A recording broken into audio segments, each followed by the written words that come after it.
Ya, baiklah. Kita mulai saja sekarang dengan contoh soal. Nah, contoh soal yang kali ini adalah contoh soal daya dukung tanah dari data SPT. Oke. Nah, misalnya begini, diketahui suatu pondasi persegi panjang ini ya. Lebarnya B-nya 2 meter, panjangnya 2,7 meter ya. Diketahui juga bahwa pondasi ini mempunyai beban kolom P sebesar 3.150 kilonewton. Oke. Pondasi ditanam pada kedalaman 1,5 meter dari muka tanah. Kemudian ada muka air tanah, ya. Jadi ini rendah muka air tanahnya sedalam 2,5 meter dari muka tanah. Oke. Jadi itu kondisi tanahnya. Kemudian tanahnya juga mempunyai gamma M 20 kilonewton meter per kubik ya, meter kubik. Kemudian gamma sub 11 kilonewton meter kubik. Nah, di samping itu karena kita ingin mengetahui ataupun berapa daya dukung dari data SPT, maka data SPT-nya adalah sebagai berikut. Untuk kedalaman D lebih kecil sama dengan 4 meter, maka nilai N, nilai SPT-nya adalah 5 dikali kedalaman ditambah 10. Untuk kedalaman D lebih besar dari 4 meter, maka nilai SPT-nya adalah min 2 dikali kedalaman ditambah 38. Ya. Nah, pertanyaannya adalah berapa amblasnya pondasi? Ya. Berapa amblasnya pondasi? Ya, baiklah, kita lihat penyelesaian untuk berapa amblasnya pondasi untuk daya dukung data SPT. Nah, penyelesaiannya sederhana aja. Pertama-tama kita cari dulu setengah DF.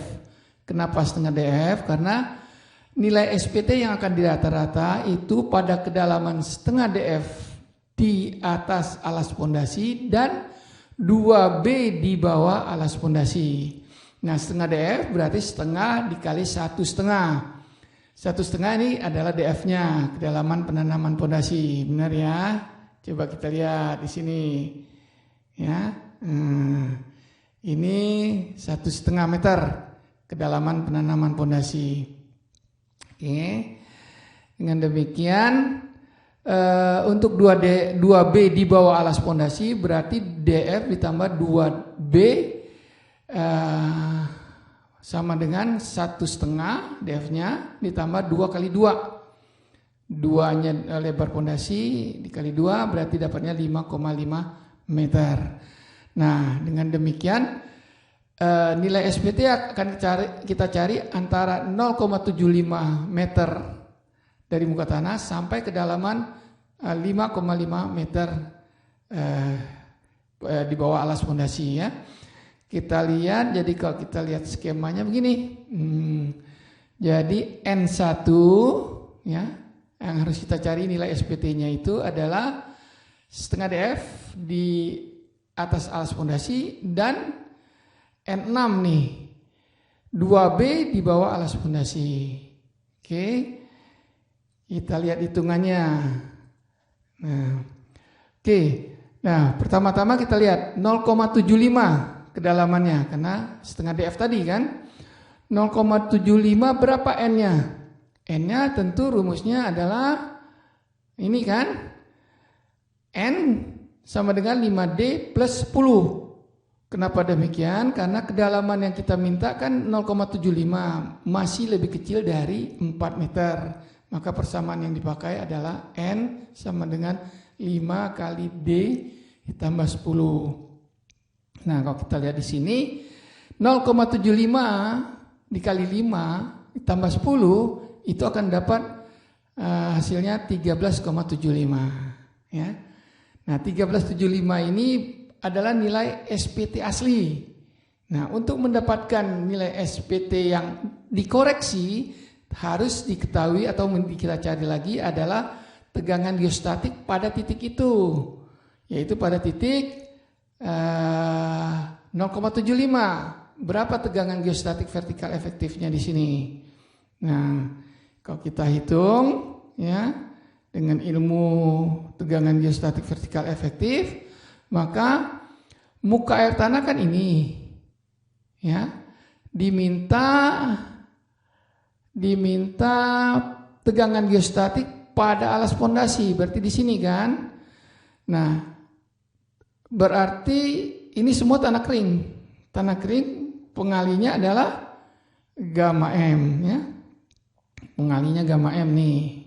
Ini gamma M dikali kedalaman dapatnya 15. Karena 20 dikali 0,75 dapatnya 15. Nah, tegangan geostatik vertikal efektif 15, maka dengan teori kita rumus pondasi dangkalnya untuk N aksen yaitu 4N dibagi dengan 1 plus 0,04 kali tegangan geostatik, di mana tegangan geostatiknya harus yang lebih kecil dari 75, baru menggunakan rumus ini. Nah, nilai kita tadi, nilai tegangan geostatik vertikal efektifnya adalah tadi dapat berapa tadi? Kita lihat di sini dapatnya kan 15, berarti lebih kecil dari 75 kN per meter persegi. Dengan demikian rumus nilai N aksennya atau nilai SPT yang telah dikoreksi 4 dikali dengan nilai N-nya 13,75 dibagi dengan 1 plus 0,04 dikali tegangan geostatik 15, dapatnya 34,375. Oke. Nah, dengan demikian baru satu titik kita dapat, yaitu di titik 0,75. Berikutnya, karena kita minta rata-rata, kita coba turun per meter. Jadi dari 0,75 kita turun 1,75. Karena per meter kita lihat berapa N-nya, kemudian berapa tegangan geostatiknya, kemudian berapa nilai SPT yang telah dikoreksi. Caranya sama, yaitu kita cari dulu nilai N-nya. Ya, nilai N kalau kita lihat rumusnya kan ini. Masih lebih kecil dari 4. Karena pada 1,7 kan, 1,75 nih. Nah, masih lebih kecil dari 4, maka N-nya rumusnya tetap 5 kali kedalaman plus 10. 5 kali 1,75 ditambah 10, itu hasilnya adalah 18,75. Nah, berikutnya adalah cari tegangan geostatik pada kedalaman 1,75. Sama, karena ini belum melewat muka air tanah, maka ini masih semuanya tanah kering. Pengalinya adalah gamma basah, gamma M, yaitu 20 dikali 1,75 dapatnya 35. Dengan demikian N aksennya atau nilai SPT yang telah dikoreksi rumusnya masih sama, karena masih lebih kecil dari 75 kN per meter persegi. Nah, dengan demikian 4 kali 1875 dibagi dengan 1 plus 0,004 kali 35 dapatnya 31,25 kali N ya. Ini nilai SPT yang telah dikoreksi. Nah, berikutnya kita turun lagi 2,75. Caranya sama. Dilihat lagi N-nya berapa, tegangan geostatiknya berapa, kemudian N aksen atau N yang yang telah dikoreksi dapatnya berapa. Dengan syarat-syarat yang tadi, di mana kalau tegangan geostatik lebih kecil dari 75, maka rumus N aksennya berbeda dengan tegangan geostatik yang lebih besar dari 75. Nah, kita lihat selanjutnya, misalnya yang terakhir, ini pada kedalaman 5,5. 5,5 itu adalah DF plus 2B. Dapatnya 5,5 meter. Nah, ini nilainya sudah lebih besar dari 4. Maka persamaan untuk mencari nilai N yang ini kan tidak bisa lagi dipakai 5D plus 10, tetapi harus memakai min 2D plus 38 karena D-nya sudah lebih besar dari 4. 4 meter. Nah, dengan demikian untuk pada kedalaman 5,5 ya, nilai N-nya dapatnya 27, yaitu min 2 dikali dengan 5,5 ditambah dengan 38 ya, dapatnya 27. Oke. Nah, selanjutnya kita cari tegangan geostatik. Nah, tegangan geostatik pada kedalaman 5,5 itu sudah di bawah muka air tanah, karena muka air tanah kita pada kedalaman 2,5 kan. Nah, untuk itu tanah kering 20 dikali 2,5 harus ditambah dengan gamma sub dikali dengan 2,5 dikurang 2,5. Kenapa 5,5 kurang 2,5? Karena ini adalah daerah basahnya. Maka pengalinya gamma sub jaraknya juga 5,5 kurang 2. Yang ini tanah kering, gamma M dikali dengan jaraknya 2,5. Sehingga dapatnya 83 kilonewton per meter persegi. Nah, nilai 83 kan sudah lebih besar dari 75. Maka nilai N aksen atau nilai SPT yang telah dikoreksi rumusnya berbeda dengan yang tadi. Kalau tadi 4 kali N1 plus 0,04 dikali tegangan geostatik, sekarang tidak demikian. 4 dikali N dibagi dengan 3,25 plus 0,01 kali 83. Dapatnya 26,47. Oke. Nah, ini semua dapat dari nomor 1 ya, dari 0,75 sampai 5,5. Berarti ada 6 kali kita mencari nilai SPT, tegangan geostatik, dan nilai SPT yang telah dikoreksi. Kita jumlahkan untuk mendapatkan rata-rata. Kita jumlahkan dapatnya 183,608. Ya. Nah, N aksen rata-rata atau nilai SPT rata-rata yang telah dikoreksi berarti jumlahnya tadi 183,608 dibagi 6 karena ada 6 titik yang kita cari. Sehingga dapatnya 30,601. Nah, inilah yang akan dimasukkan ke dalam rumus umum. Rumus umum yang kita dapat untuk tegangan geostatik vertikal, untuk daya dukung yang diizinkan untuk data SPT, yaitu N aksen rata-rata, yaitu 30,601 kali dibagi 0,08 dikali B-nya berapa, ditambah dengan 0,3 dibagi B dipangkat 2. Nah, kalau kita lihat daya dukung yang diizinkan data SPT yaitu 30,601 dibagi 008 dikali dengan 2, ini B-nya, ditambah 0,3, ini rumus, dibagi 2, dipangkatkan 2, dapatnya 505,878 kilonewton per meter persegi. Ini daya dukung yang diizinkan untuk data SPT yang kita ketahui. Oke, sampai di situ ada pertanyaan. Iya, kita lanjutkan sekarang. Daya dukung data SPT yang diizinkan yang kita dapat adalah 505,878 kilonewton per meter persegi. Nah, kita lihat nih pengaruh muka air tanah terhadap daya dukung. Nah, pengaruh muka air tanah terhadap daya dukung ini, kalau kita lihat teorinya itu di sini ya, ada catatan nih. Nah, catatan rumus-rumus di atas dapat digunakan untuk pondasi yang tidak dipengaruhi oleh muka air tanah atau muka air tanah dalam sekali.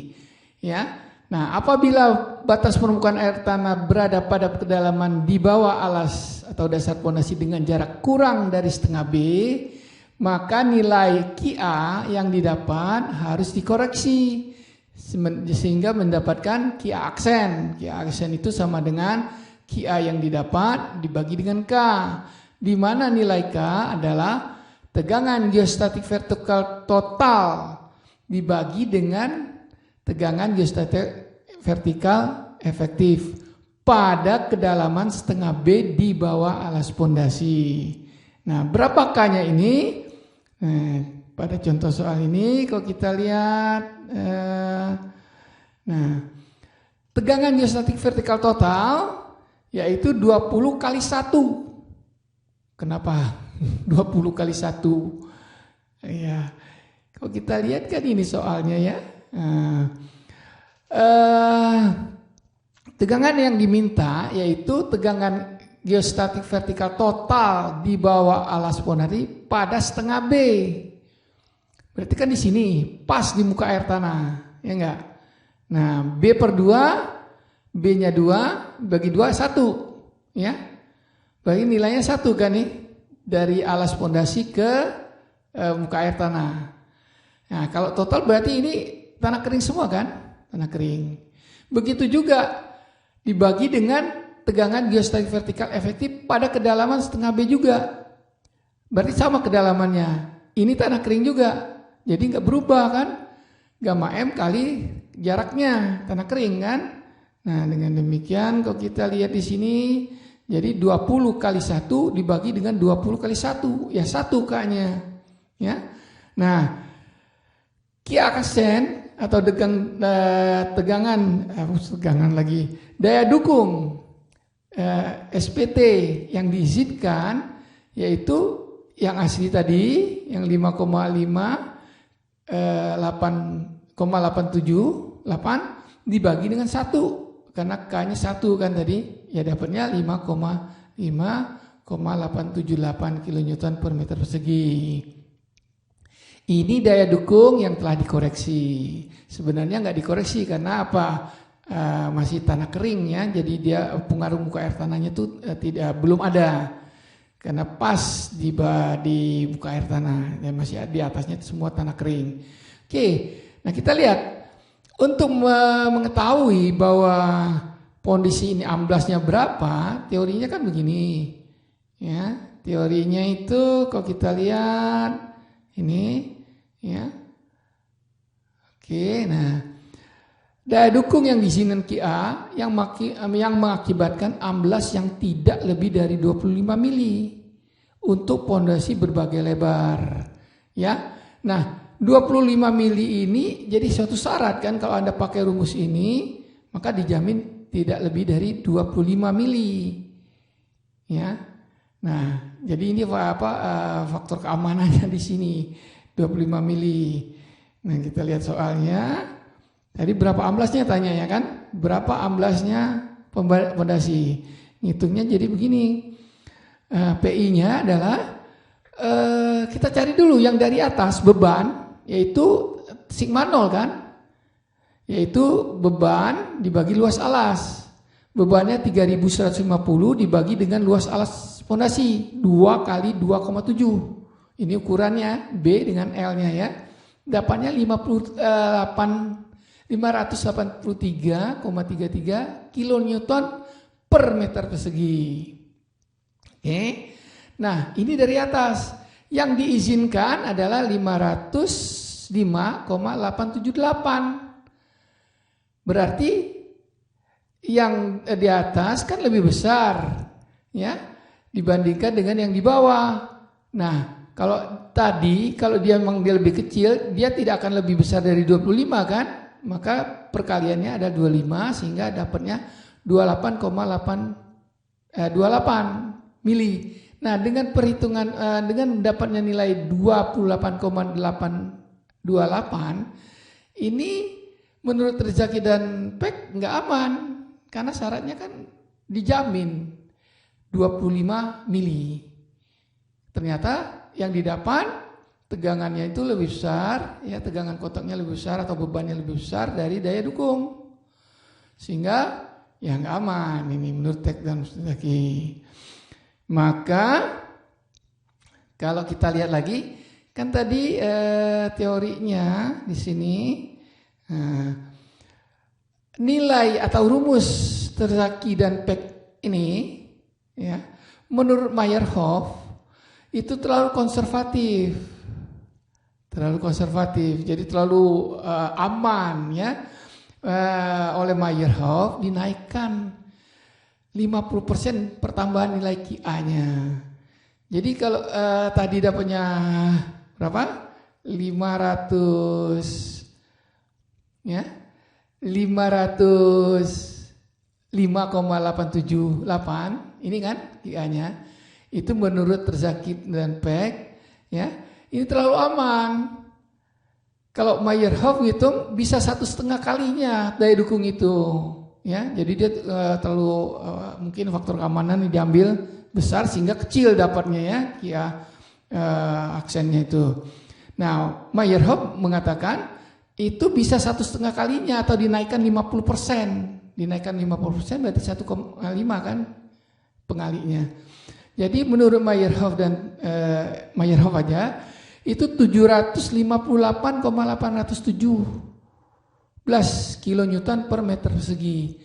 Ini daya dukung yang diizinkan menurut Meyerhof. Nah, sehingga kalau kita lihat PI-nya atau penurunannya, beban dari atas 583,33 dibagi dengan daya dukung menurut Meyerhof kan segini. Ya, dikali 25 ya, dapatnya 19. Jadi dengan kata lain, menurut Meyerhof kondisi begini aman nih, ya, karena dia terlalu konservatif menggunakan rumusnya itu. Berarti nilai yang didapat itu masih bisa dinaikkan 1,5 kali atau 50% ya pertambahan nilainya. Oke, sampai di situ ada pertanyaan. Kalau tidak, coba Anda kerjakan soal latihan. Ini soal latihannya. Ternyata itu pada saat bukan musim hujan. Nah, ternyata kalau musim hujan, muka air tanahnya naik sampai kedalaman penanaman fondasi. Nah, ya DF ya, kenaikannya sampai kedalaman penanaman fondasi. Berapa amblasnya fondasi? Jadi soal untuk latihan itu ini. Ya, soal untuk latihannya. Yang tadi muka air tanah ada di sini, musim hujan dia naik sampai di bawah alas fondasi 1,5 meter dari muka tanah musim hujan. Nah, Anda hitung lagi, aman nggak nih fondasinya kalau musim hujan? Tadi kan musim kering. Nah, itu soal latihan, silakan Anda buat, dioret-oret saja. Nanti nggak ada nilai tentu. Kalau nanti ada soal tugas keluarnya data SPT, daya dukung baru kita nilai. Sampai di situ, silakan.